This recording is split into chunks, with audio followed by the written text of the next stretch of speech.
What's good, everybody? Pete here at Spawn Fly Fish, and the salmon have started to show themselves. So it is time to start tying stuff for salmon. And maybe you're daunted and don't want to tie the crazy big old patterns that take, an hour long. Fine. We will do a simpler version of a very fish catching fly. So this one's going to be geared towards Chinook. So get your vise, get your materials, and let's have some fun.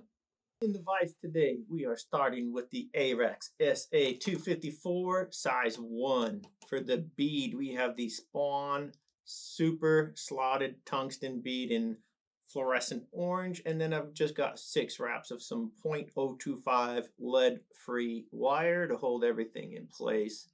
I'm going to get some 6/0 thread going, and yes, of course, 140 would be great, even 200, whatever makes you the happiest. That's the right thread. So we're going to cover these weighted wire wraps with some X wraps of thread first, and then we'll come straight on, lock all those into place. Nothing to it. So what we're going to tie today is pretty much a woolly bugger. And this woolly bugger, of course, is just a little different because it is designed for salmon, specifically Chinook. But man, oh man, certain dark water days, off water, off color water, all that, it'll work for coho, chum would eat it, all that good stuff. So got a black polliwog tail here from Spawn. Just gonna get that tied in, going for a full hook length as far as how far off the back to tie that sucker. So there we go. Pretty standard so far, right? Just instead of having that marabou tail, we've got a polliwog tail. But for the most part, we're going to treat this again very, very similar to a woolly bugger. All right, got some Krystal flash, and this is also fluorescent orange. I've got about 10, 12 strands, something like that. I'm going to veil it all over the thread in one chunk. I'll bring that whole deal up to the top and get a couple wraps of my thread. I can let go now, and it still separates for me. And so what I want to do is to utilize that and get half of this on my side of the tail and half on your side of the tail. And you could separate that and do it in 2 moves, meaning, tie your side, tie the other side, whatever. Or you can do it like this and just kind of mash it all down, hold it in place, tie it all at once. Now I can come in, cut all these flash fibers to end at the same spot as the tail. And that's very full coverage. That's what you need. That's what we got. So in thinking of woolly bugger, this is where we'd tie in our rib and chenille and then come up front, tie the feathers. This will be slightly different from that. First thing I want to do is tie in what would be the hackle. And we're going to tie that into the back, but I've got 2 feathers here. So I've got Schlappen in fluorescent orange and in black. And I've trimmed out the tips of these. I'm going to stack them, black on top of orange here. And then I'm going to tie both of these in at the same time. So again, traditional woolly bugger, that hackle goes from front to back. We're going to go the other way. We're going to go from back to front, and we are going to eliminate the rib wire. If you want to put it in there, by all means, that is your option. I'm not going to put one in here today. But again, this is a fly I'm going to fish. So if you're going to fish your flies, if you want that rib in there, by all means, nothing's stopping you. Put that rib in. Get a crazy color in there, whatever you want to do. Now I've got some UV black Estaz and trimmed out just a small bit on the tip there, and we will tie this in next. Pretty simple right there. So all we're going to do is wrap all these, of course, not at the same time today. We're going to wrap that chenille first. And so let's do that. Simply wrapping forward with touching wraps. Try to sort of coax that material so that it stands up or stands to the rear, if anything. We don't want a lot of forward-facing material coming off of the chenille. Certain chenilles are easier to control, and some are not easy to control. It's okay.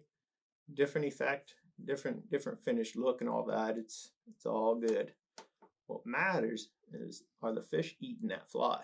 If they are, by all means, have at it, keep tying it. If not, that's when maybe you want to rethink, hey, let's try a different material. All right, trim this Estaz right out of there. Nothing to it. And you can see here, got a couple fibers, and that's okay. We're gonna mash all of this down here in a second. And if not with this next step, then definitely the one after. But let's get back to these Schlappen feathers, shall we? So at this point, I'm gonna have a lot of flow and movement coming off of not just the tail and then the front collar, but throughout the whole body of this fly. And so I'm gonna wrap both of these at the same time. And again, this is where, if you happen to have a little water on your tying desk, go ahead and get these fibers sort of wetted down together. They'll stick to each other a little bit, and it'll make your life a lot easier. Now we're going to palmer this, and so I'm just looking at evenly spaced wraps. I'm not going touching wraps. I'm just trying to get this to the front. And my goal when I do this is usually 5 wraps. It doesn't always pan out that way, but a lot of times it's going to be very close. So look at that, we've got it on 6. So a big hook eats up 1 more wrap. I could undo it and make it 5, but I'm going to tell you right now, those fish are pretty good at spotting color and the right size, but they're not always great at counting. So they won't know that there are 6 wraps instead of 5. That is just your little secret. If you don't tell them, they are none the wiser. Get these cut out. Start to look pretty buggy already. Looking very Halloween-esque. It's a little early. It's only August. But I don't know. The weather's starting to get a little cooler out there, so it's, bringing those salmon in, start thinking about fall and all those other big fish that are going to be moving in here soon. All right. Just going to make a cute little tie-in station there. Make sure I have all the room I need. We've got a lot of flow coming off this next addition here. So we're going to marabou. But we're going to follow that sequence of what we've been doing. So I've got one orange, fluorescent orange or hot orange marabou, and then one in black. And I will treat those the same as the Schlappen that we just tied in, meaning I will place the black feather over the orange feather and then tie them both in at the same time. So here we go. Make sure you don't trap any of those usable fibers, the good fibers. There we go. Get all that tied in nice and secure. I'm not going to let go just yet. And then I'm going to trim out the tips of these marabou feathers that we just tied in. And couple stragglers there, but I think we'll be all right.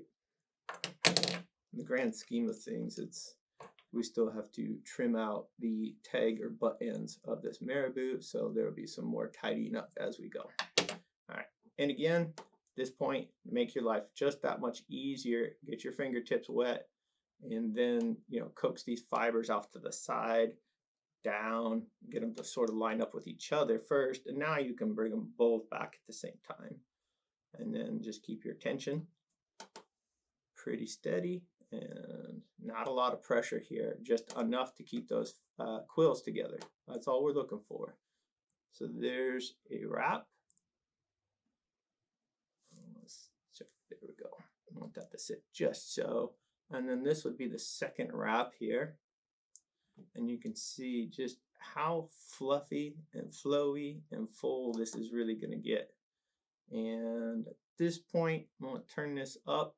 Hopefully you guys can still see this okay. I'm going to get my fingers out of there. These excess fibers now.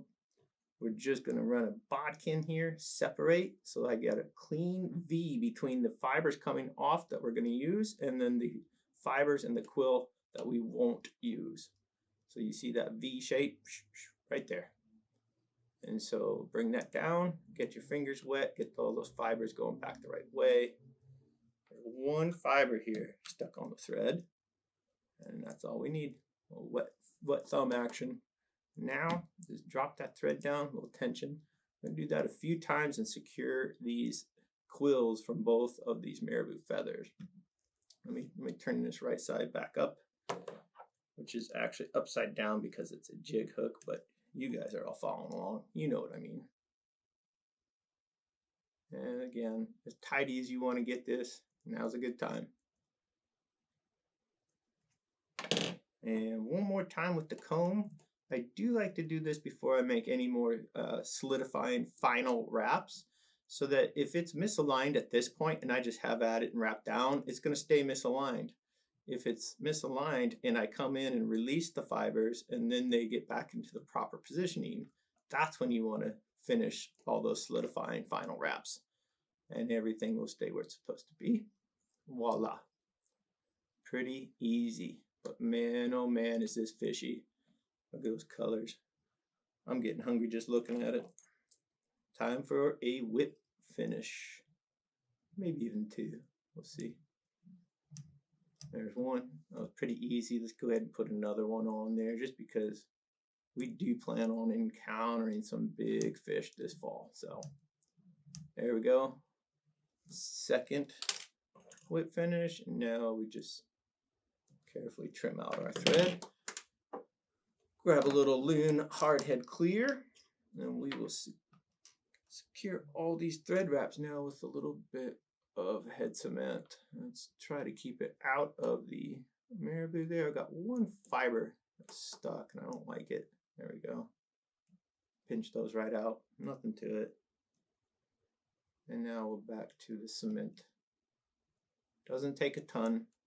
We do want to get full coverage though. Anywhere there's exposed thread, just get that covered with a little bit of that cement, and it'll travel all the way through the thread wraps, work its way down through the materials that the thread wraps are holding, and then all of that is just a much stronger fly.